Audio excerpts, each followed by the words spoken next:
The Cursed Gulaal, the invitation. The village of Rangpur was known for its grand Holi celebrations. Every year, people from nearby towns gathered to witness the explosion of colors, music, and joy. However, this year was different. Among the visitors was Arav, a documentary filmmaker fascinated by the unique Holi traditions of rural India. He arrived with his team, Ria, his research assistant, and Karan, the cameraman. The villagers welcomed them warmly, eager to showcase their cultural pride. As they roamed through the village, Ria noticed something odd. An entire section of the village, an old abandoned temple and the surrounding houses, was eerily silent. The walls were covered in faded colors, and a thick layer of dust suggested it had been untouched for years. When she asked an elderly man about it, his face paled. "That place is cursed, Beta. Holi is celebrated with joy, but some colors should never be touched." Arav, sensing an interesting story, asked for more details. The old man shook his head and walked away. That evening, a villager named Dev approached them discreetly. He was hesitant, but his curiosity overpowered his fear. "You want to know the truth? Come to the temple at midnight." The three exchanged glances but agreed. That night, under the cold moonlight, they approached the temple. The air was heavy with an unspoken presence, and the scent of dried colors filled their noses. Inside, the temple was in ruins, but at its center lay something unexpected. A brass urn, sealed with vermilion and sacred threads, placed upon an altar covered in red gulal. Dev pointed at it, whispering, "That gulal, it's not ordinary, it's cursed." Suddenly, a strong gust of wind blew through the temple, scattering the red gulal into the air. Arav, Ria, and Karan coughed as the powder coated their skin. The moment it touched them, a chill ran down their spines.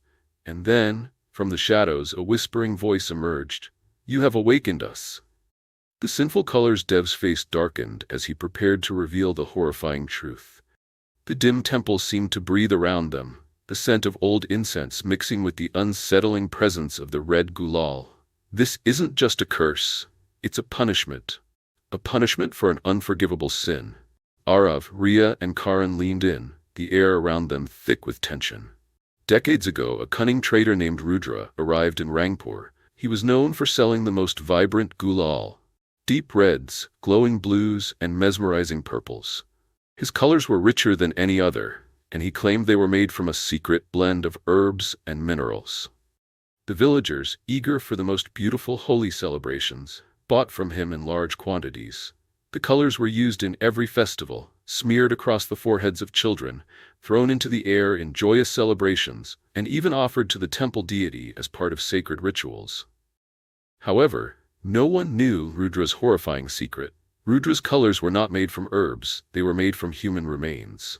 Driven by greed, he had discovered a grotesque way to make his colors more vibrant and long-lasting, by grinding human bones and flesh into the powders. At first, he stole from unmarked graves, but soon, that wasn't enough. People in nearby villages started disappearing. Travelers who sought shelter in Rangpur were never seen again. And the worst horror? The villagers unknowingly played Holi with the colors of the dead. The very gulal they joyfully threw into the air contained the remains of innocent souls. And even worse, they had offered these unholy colors to the temple's deity, Mata Kali. On the night of Holika Dahan, the burning of the demoness before Holi, Rudra was preparing a fresh batch of gulal when a terrifying storm engulfed the village. The temple bells rang violently, though no one touched them. The villagers rushed outside, only to see the idol of Mata Kali bleeding from the eyes. A deafening voice echoed through the village. "You have defiled my shrine with the blood of the innocent. You have danced in death, bathed in sin. You shall suffer for eternity." The ground trembled, and a blood-red mist spread across the village. Those who had used Rudra's cursed gulal in worship began to scream. Their skin blistered, their eyes turned hollow, and one by one, they were dragged into the earth, trapped between the worlds of the living and the dead. Rudra tried to escape, but his own colors betrayed him. The very red gulal he had crafted came alive, crawling over his skin, suffocating him, forcing itself into his mouth and nostrils. His body twisted unnaturally, and with a final muffled scream he was dragged into the cursed temple, doomed to suffer alongside those he had deceived. The survivors, desperate to stop the wrath of the goddess, sealed the temple, locking the cursed Gulaal inside a brass urn. It was never to be touched again. Dev's voice dropped to a whisper. "And yet, you touched it." Arav's heart pounded. His hands, still faintly stained red, felt like they were burning. Ria clutched her chest, struggling to breathe. Karan's camera, which had been filming the entire time, suddenly glitched, the screen filled with static. And then, through the white noise, a figure emerged. A shadowy man, his mouth unnaturally wide open, his skin cracked like dried paint, his eyes hollow. Rudra. And behind him, countless disfigured, screaming figures crawled forward, their bloodied hands reaching for them. The curse had been awakened, and now it wanted more souls. The Festival of the Damned, Arav, Ria, and Karan stumbled backward as the horrifying figures emerged from the camera's static. Their grotesque, half-rotten faces twisted in agony, their hollow eyes locked onto them. "Run!" Dev screamed, grabbing Arav's arm and dragging him toward the temple entrance. But the moment they stepped outside, the village had changed. The once quiet streets were now filled with people. But something was terribly wrong. The villagers were playing Holi. Yet, instead of laughter and joy, their screams echoed in the air.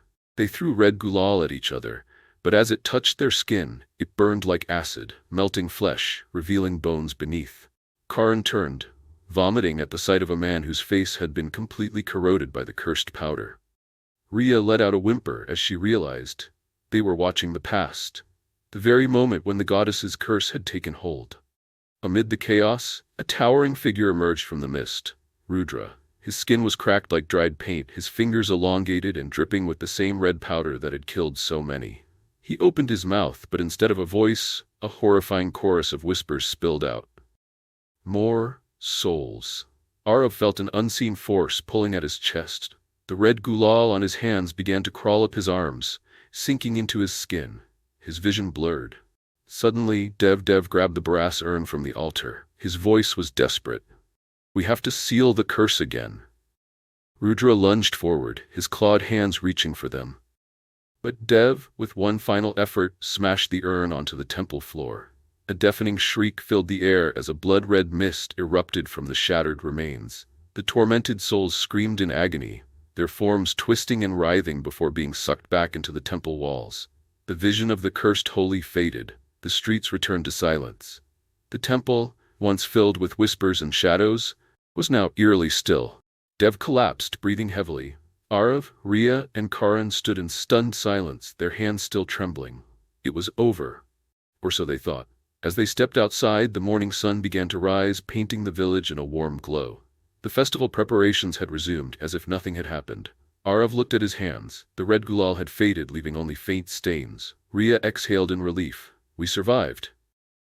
"But then—" Arav's shadow moved, not in sync with his body, and from the corner of his eye he saw a familiar face in the reflection of a puddle. Rudra, smiling. And then, in a voice that was not his own, Arav whispered, "Holi is not over yet." The end.